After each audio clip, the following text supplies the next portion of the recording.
मित्रों, ये कथा है धर्मराज युधिष्ठिर की, जो स्वर्ग की ओर बढ़ते हैं, पर रास्ता खुलता है नरक के द्वारों की ओर। कहीं जलती हुई बालू बिछी है, कहीं तपते लोहे की चट्टानें रखी हैं। चारों ओर उबलते तेल के कलशों से उठती भयानक ध्वनि। वहां की दुर्गंध से युधिष्ठिर का हृदय कांप उठा। उन्होंने देवदूत से पूछा, भैया, ये कैसी भूमि है? मेरे भाई कहाँ हैं? देवदूत बोला, राजन, यही तक आपका मार्ग था। वे लौटने लगे, पर तभी पीछे से पुकार उठी, हे धर्मराज, ठहर जाइए। आपके आने से यहां पवित्र हवा चली है। आपकी सुगंध हमें शांति दे रही है।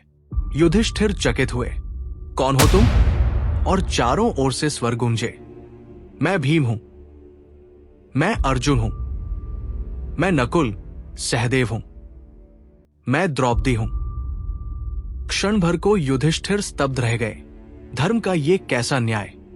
जो सत्य पर डटे रहे वे नरक में हैं और दुर्योधन स्वर्ग में। उन्होंने व्याकुल होकर कहा, क्या ये मेरा भ्रम है या ये देवताओं की भूल? फिर उन्होंने दृढ़ स्वर में कहा, देवदूत से कह दो, मैं यहां से नहीं जाऊंगा। जहां मेरे बंधु दुखी हैं, वही रहना मुझे स्वीकार है। यदि मेरे आने से इन्हें थोड़ी भी शांति मिले तो मैं यही ठहरूंगा। देवदूत चला गया और इंद्र के सामने जाकर कहा, धर्मराज युधिष्ठिर नरक में खड़े हैं अपने भाइयों के लिए।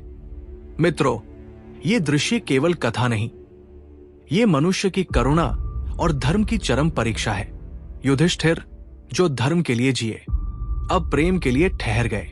मित्रों, आज हम महाभारत के उस रहस्यमय क्षण में प्रवेश कर रहे हैं जहां धर्मराज युधिष्ठिर स्वर्ग के द्वार पर पहुंचकर भी शांति नहीं पाते। उन्होंने पूछा, देवताओं, मैं यहां अपने तेजस्वी भाई कर्ण को क्यों नहीं देख रहा? युधामन्यु, उत्तमौजा, भीम, अर्जुन, नकुल, सहदेव और मेरी प्राण प्रिया द्रौपदी, सब कहाँ है? देवता मौन रहे और युधिष्ठिर बोले, यदि वे सब स्वर्ग में हैं तो मैं यही रहूंगा, पर यदि वे कहीं और है तो मैं भी उन्हीं के साथ रहना चाहता हूं। उनके बिना ये स्वर्ग मुझे व्यर्थ लगता है।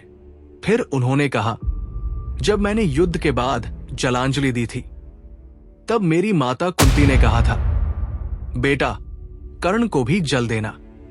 तभी मुझे ज्ञात हुआ कि वो महान कर्ण मेरा ही भ्राता था।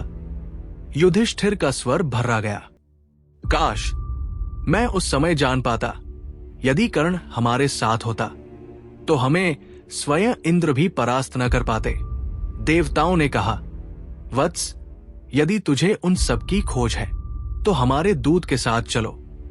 और तब धर्मराज युधिष्ठिर देवदूत के साथ एक ऐसे मार्ग पर बढ़े जो किसी यातनालोक से कम नहीं था। वहां अंधकार था, हवा में दुर्गंध थी, चारों ओर हड्डियां, रक्त और कीच भरा था। मक्खियां, डांस और राक्षसी प्रेत घूम रहे थे। वो मार्ग रोंगटे खड़े कर देने वाला था। युधिष्ठिर धीरे धीरे उस भयानक पथ पर आगे बढ़ते गए। तभी उन्होंने देखा खौलते हुए रक्त की नदी, जिसके पार जाना असंभव था। और उस पार असिपत्र वन, जहां हर पत्ता तलवार की धार जैसा तीखा था। मित्रों, युधिष्ठिर का ये मार्ग केवल यात्रा नहीं थी, ये धर्म और मोह के बीच की अग्नि परीक्षा थी, जहां उन्हें जानना था कि स्वर्ग और नरक का रहस्य केवल कर्म से नहीं, बल्कि करुणा से भी तय होता है।